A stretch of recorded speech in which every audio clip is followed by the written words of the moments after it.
આગળ વાત કરવી છે રાજકોટની એક હોસ્પિટલની, એક પ્રાઇવેટ હોસ્પિટલ છે એના ઉપર જબરજસ્ત રાજકારણ ગરમાયું છે કારણ કે મહાનગરમાં વિપક્ષ અને સત્તા પક્ષ સામસામે આવી ગયા છે। આ વાત છે ગોકુલ હોસ્પિટલની। બે બિલ્ડિંગ અલગ અલગ છે, વચ્ચેથી રસ્તો પસાર થાય છે અને બંને બિલ્ડિંગમાં આ ગોકુલ હોસ્પિટલ આવેલી છે। હવે એક બિલ્ડિંગમાંથી બીજા બિલ્ડિંગમાં, એટલે એક જ હોસ્પિટલમાં એક બિલ્ડિંગમાંથી બીજા બિલ્ડિંગમાં દર્દીઓને લઈ જવા કેવી રીતે, નીચે રસ્તા પર લાવવા પડે, ફરી પાછા લઈ જવા પડે ને એના માટે આનું એક સોલ્યુશન કાઢવામાં આવ્યું કે એક બ્રિજ બનાવી દેવાય બે બિલ્ડિંગ વચ્ચે। અને આ બ્રિજ રાજકારણનું કેન્દ્ર બની ગયો છે, રાજકારણનું કારણ બની ગયો છે। કોંગ્રેસનું કહેવું છે, એટલે કે વિપક્ષનું કહેવું છે કે આ બિલ્ડિંગ પર બનાવવામાં આવેલો આ બ્રિજ ગેરકાયદેસર છે, તો સામે મેયર અને સત્તા પક્ષનું કહેવું છે કે મહાનગરપાલિકાએ મંજૂરી આપી છે અને એ પછી બ્રિજ બન્યો છે, કોઈ ગેરકાયદેસર નથી, આ કાયદેસર છે।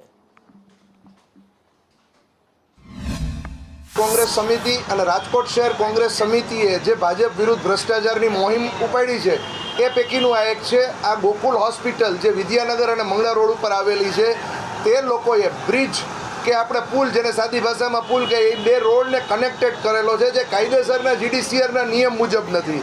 આ લોકો રાજકોટ મહાનગરપાલિકામાં આવડા અઘટિત બનાવો બની ગયા, તેમ છતાં પણ ભ્રષ્ટાચારની એક પરંપરા સમૂહ આ ભાજપ શાસન આજે પણ આવા ગેરકાયદેસર નિર્ણયો કરી અને પ્રજાના જીવને જોખમમાં મૂકી અને પોતાના વ્યક્તિગત હિતોને સાધવા અથવા પોતાની પાર્ટીના હિતોને સાધવા માટેના કાર્યક્રમો કરતી હોય એવું જણાય છે। આ કેસમાં બેઝિકલી આ જે કાંઈ એ લોકો આક્ષેપ કરે છે તદ્દન વાહિયાત છે।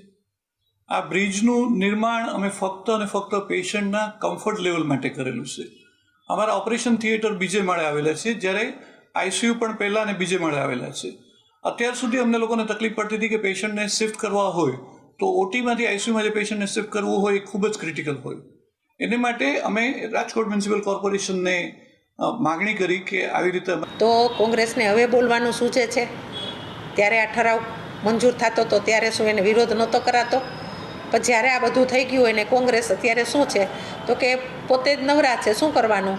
તો એના માટે થઈને જે જૂના મુદ્દા છે સરકારમાં મંજૂર થઈને અહીંયા આવેલા છે અને હોસ્પિટલ એનું નાનું મોટું જે કાંઈ કામ હતું એ જનરલ બોર્ડની અંદર જ્યારે મંજૂર થઈ ગયું હોય એવું કામ એને કરેલું છે, તો એમાં શું ખોટું વાત હતી? તો આવા વાહિયાત મુદ્દાઓને લઈને પોતે જૂની વાતોને ઉખેરે છે। જનરલ બોર્ડમાં એનો ઠરાવ પસાર થઈ ગયો છે, જે કાયદેસર રીતે એની મંજૂરી મળી ગઈ હોય છતાં આવા ખોટા મુદ્દા લઈને લોકોની વચ્ચે અને ખોટો કોર્પોરેશનની અંદર આવી ચર્ચાઓ